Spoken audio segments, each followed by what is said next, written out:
Hey guys, my name is Morgan. I'm the newest employee at the rag company. I consider myself an enthusiast and I love taking care of my car. Since I started working here, I learned that Levi and Anthony are really good detailers and I want to be just like them. In this series, we're going to go simple step by step to take us from washing our cars in our driveway all the way up to professional level auto detailing. So if you want to learn how to take Levi and Anthony's jobs out from under them, let's get started.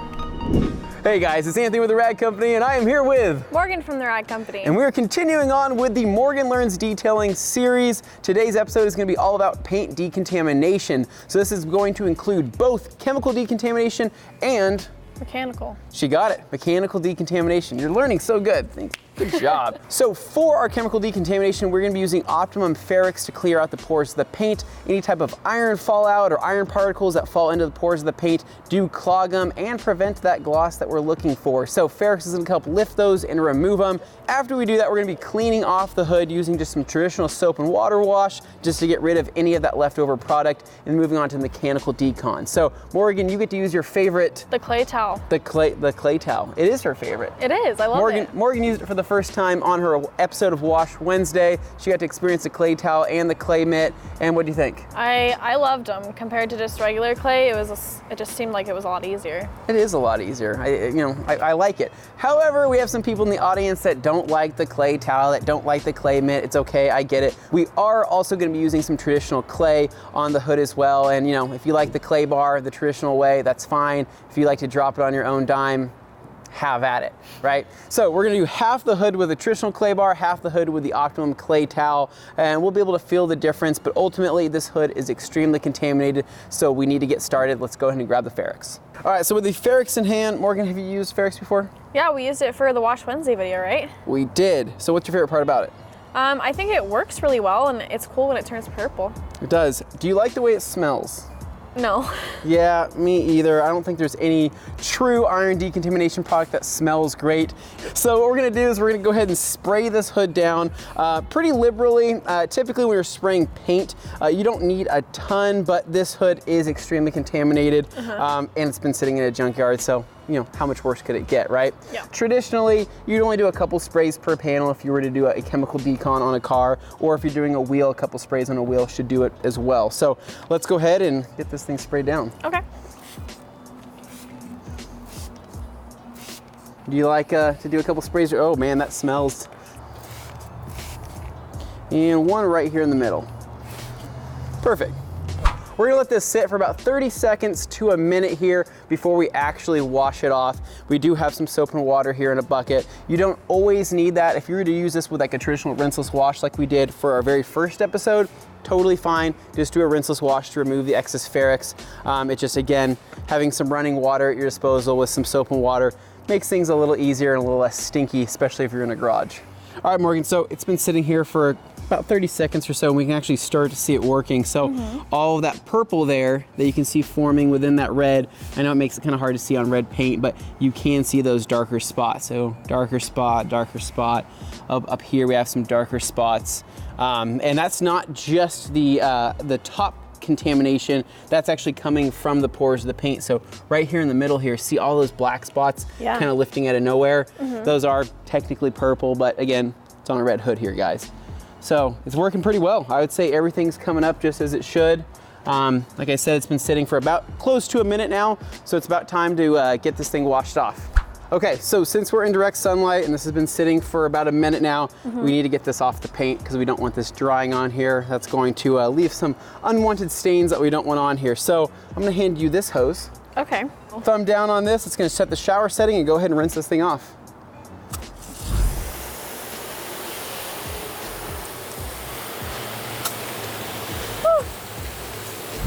All right, is it weird to say that this already looks better? No, it does. It does. I don't know if it's just because it's a wet hood. I mean, it would make sense, right? Being a wet hood, but it does look better. It looks like some of the contamination actually was just kind of removed just during that chemical step. However, even though we've rinsed this off, I do want to neutralize any that's left of that Ferrex with soap and water. So in our bucket over here, I have a chenille wash mitt with Pearl soap in there by P&S. I do have a grit guard in here for the people that are going to be really picky about this. It's a junkyard hood, guys. All right, so we're going to wring this out here and just basically wash it. Soap and water wash. Water's nice and warm on this kind of cool day. This weirdly, actually it's more of a weirdly warm day for being wintertime, yeah, right? it really is. All right, you want to knock out the other half? Yeah.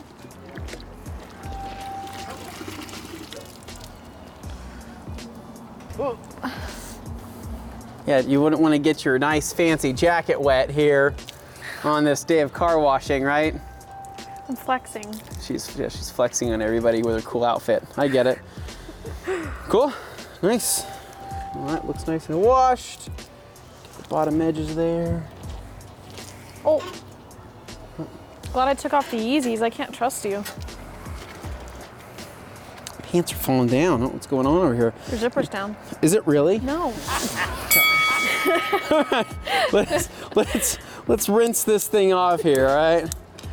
Okay, so now we're gonna rinse it off, right? Get all that soap off.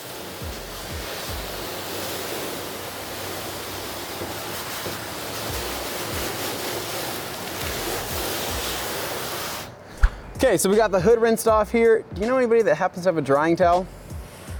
Do you have a drying towel? That guy over there, drying towel. Yeah! Sorry, I think I hit you. That was a great throw, Dane. If you guys only knew, Dane was he's like 15 feet that way, so that was a good huck there.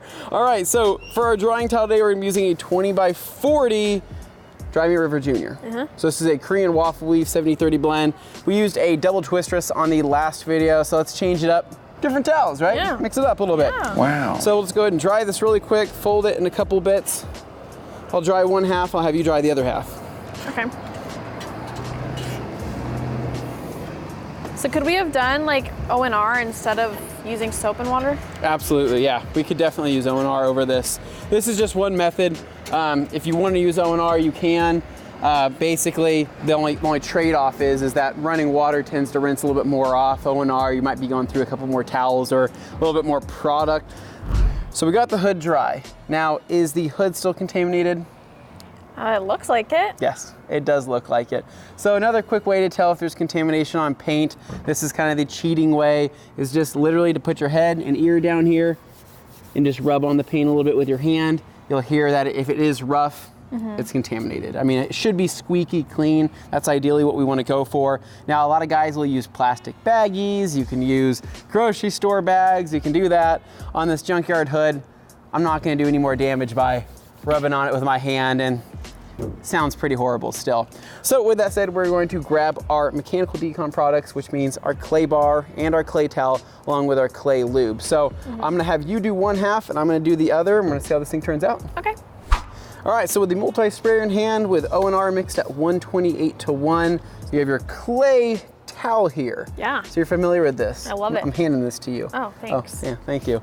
So what I'm gonna do is I'm gonna spray your half the hood, okay, and we're gonna pretty much saturate your clay towel just like we did in the Wash Wednesday episode. So on the mist setting on the multi 1.5, we're gonna go ahead and get it nice and coated here.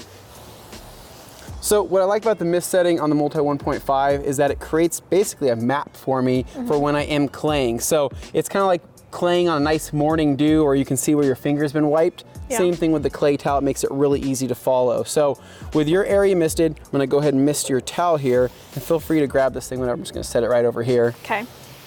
And you're just gonna go back and forth motions, and feel free to flip the towel at any time. That's the beauty of a clay towel, is that you have multiple sides to work with. However, only one side does have that fine grade clay on it. The other side is just a microfiber material. So we're gonna get the rest of this coated and go ahead and get started. And I'm gonna start over here on the clay bar. All right. How do I know like when the area is good? So you'll know when the area is good. That's a good question, right? When, again, you can feel it and you can check for any contamination. So right here, when I'm rubbing my fingers on it, I can still feel some high spots of what feels like some contaminants. So that's when I remist that area again. So a lot of people ask how much pressure to apply with a clay bar or clay towel.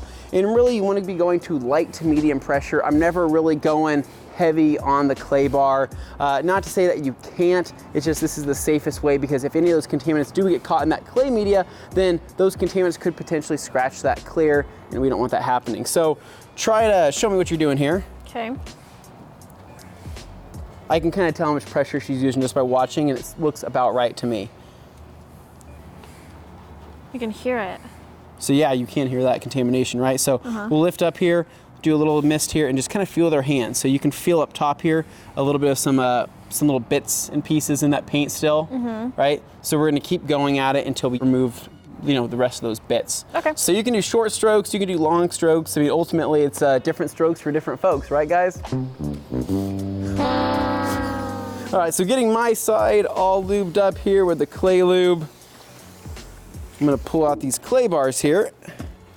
So these are fresh, guys. This is like getting a fresh pack of trading cards back in the day. Popping one of these bad boys open. Smells good, looks good. So what we'll do is we're gonna pull out one of these bars. There's actually 2 bars in these packs of Optimum clay.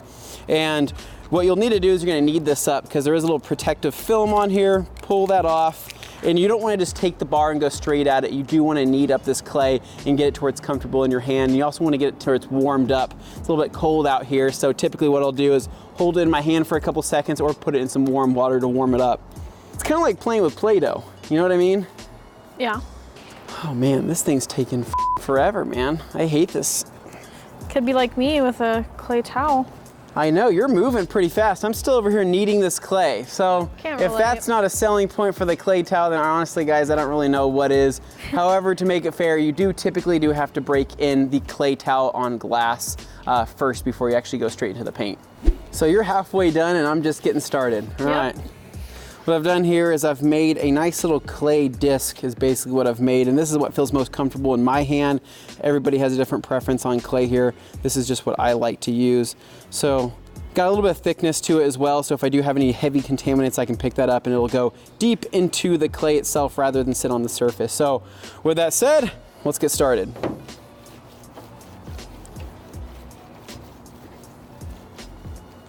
And what I'll typically do with a clay bar, because a clay bar is a little bit tackier, and especially with the yellow clay being a little stickier and a little bit harder, I guess I should say, I will keep it lubricated. So if I can borrow that sprayer here, I'll kind of show people what I do.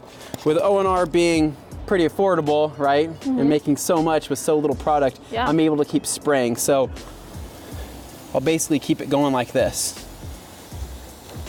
Plenty of lubrication. I am applying medium pressure so when I'm doing this. So I'll pull this up here in a minute and show you guys what that clay looks like.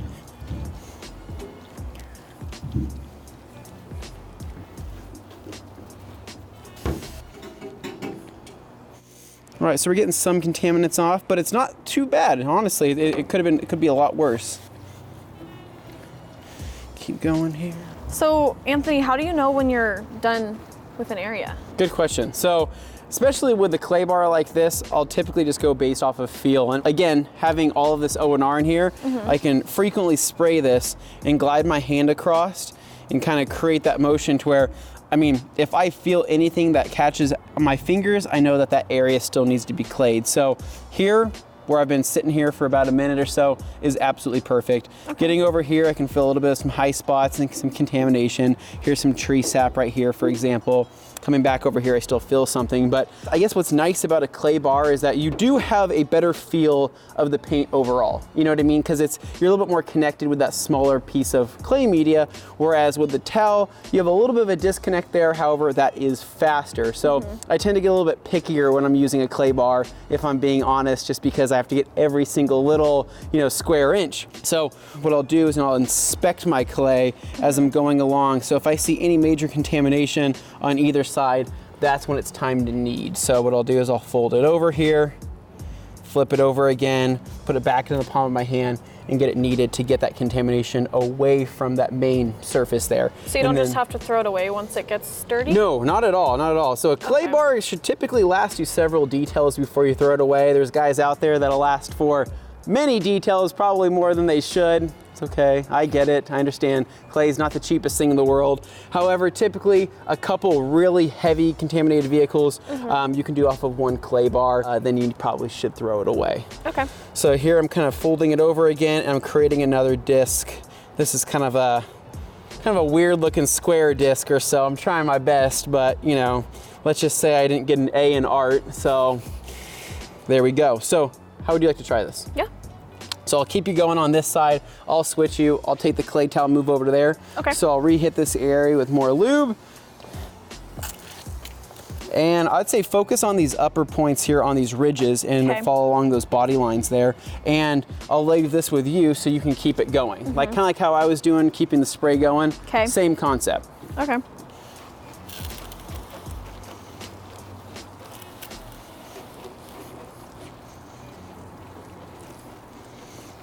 So there is a couple areas on the hood here where this fine clay isn't quite cutting it, and it's mainly because there's some of this tree sap on here that's been baked for, you know, who knows how long.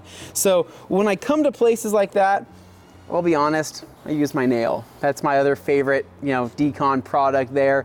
And so a razor blade also works extremely well too, but if you don't feel that coordinated, I get it, it's okay. Typically a razor blade with optional car wax though is a pretty safe bet for contaminants like this. It'll take them right off. What I'll do though, a little bit of clay lube here. I'll just use my nail, pick at it a little bit, bam, sap came right off.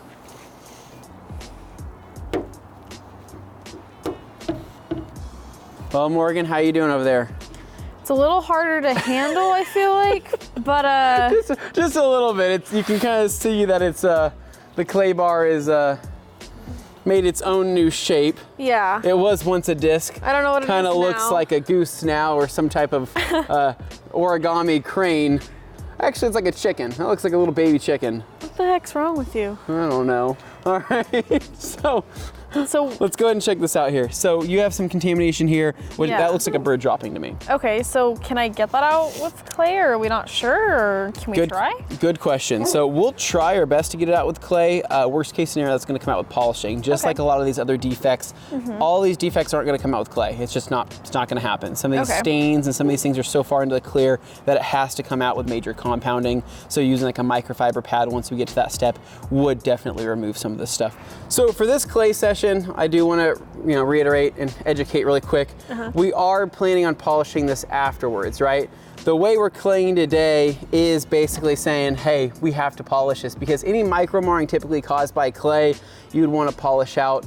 That's why if you're using a fine grade clay like this, you don't have to really worry about micro marring, you don't have to worry about scratching. It's just every time you are claying the surface, you are physically rubbing the paint. So when you're physically rubbing the paint, chances are you might get a couple swirls, might get a couple mars. That's just part of the game here. Since we are polishing it afterwards, we don't have to worry about that. And again, junkyard hood, guys.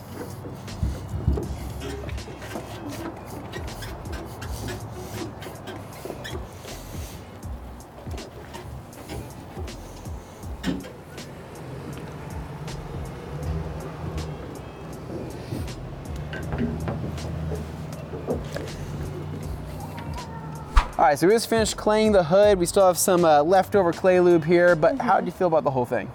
It was pretty effective, it seems like. I definitely like the clay towel better though. Better than the clay bar? Yeah. Yeah, I'm right there with you. I'm more of a clay towel girl myself.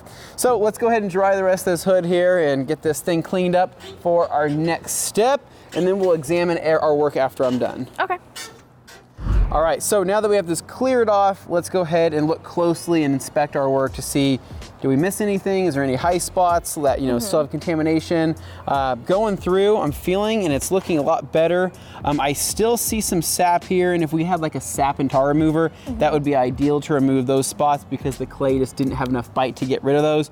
But again, we are polishing, guys, and so once we start polishing and compounding, that's gonna come right off. So I'm not too worried about that. But ultimately, just wanting to make sure that the paint still feels smooth. So I'm going through with my hand here, just kind of feeling it. Feels nice. Feels a ton better, right? Oh yeah. It's not bead maker smooth, but it's smooth. It's not, see, she knows. It's not bead maker smooth, but it is smooth. Now, coming here for kind of our sound test here. Sounds a lot better to me. You hear anything? Nothing. I hear some dry paint that doesn't really have protection, but other than that, I don't hear any major contamination. All right, so that does sound a whole lot better. If you remember, guys, paint at a microscopic level is a bunch of peaks and valleys. So doing a chemical and mechanical decontamination is going to do its best to remove as much of that contamination, whether it's on top or on bottom. That's the whole goal there. But again, that does sound a whole lot better. We are compounding, we are polishing after this. So if we did happen to miss anything, like a little bit of tree sap or a little bit of tar, don't worry, it's gonna go away. So, do you know what our last step of today is? I don't. It's setting you up for the next video. Big surprise. The Morgan Learns Detailing series continues. So in my pocket here, I have something really special. It's orange and round.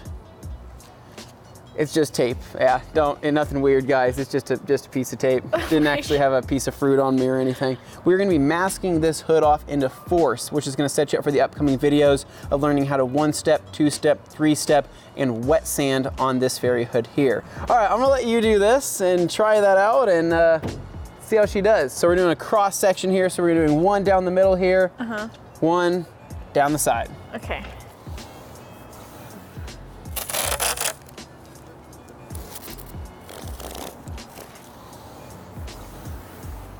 Should we make a debadging video, guys? Let us know in the comments.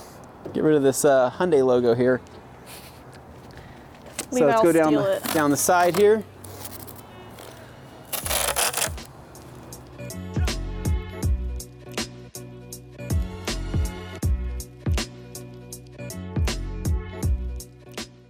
All right, Morgan, so we got our 4 squares here, so this is gonna give us our future videos. So we got our video on 1-step polishing, video on 2-step polishing, video on 3-step polishing, and of course our video on sanding. This corner just so happens to have the most contamination and the most amount of defects. So this gives us a great base for all those videos. So yes, guys, this hood is going to get completed eventually, and you are gonna see the final result, but again, trying to extend this and make this as educational as possible. So hopefully this video was helpful in learning all about chemical and mechanical decontamination when it comes to claying and getting this paint nice and clean. Now, Morgan, there's plenty of different ways to clay bar a car. I didn't want to just teach you just this one way. So what other things could we use as clay bar lubricant? Probably like soap and water or like detail spray. Yep, absolutely. You can use all of those things. Using O&R is just one of those ways to do it. I like using O&R because it doesn't leave any protection behind. Typically when you use a quick detail or detail spray, it is leaving wax particles behind because most detail sprays do have wax in them. Now, when using soap and water, that's another great way to do it, but then again, you are on a little bit of a time crunch, especially if the sun's out, because you don't want that soap baking into the surface. Using O&R is just a really safe bet overall. Okay. Cool? Yeah. All right, guys, so hopefully this video was helpful. If you like this video, make sure you give us a big thumbs up. You guys can subscribe for more, and as always, stay tuned for more videos right here at the Rag Company.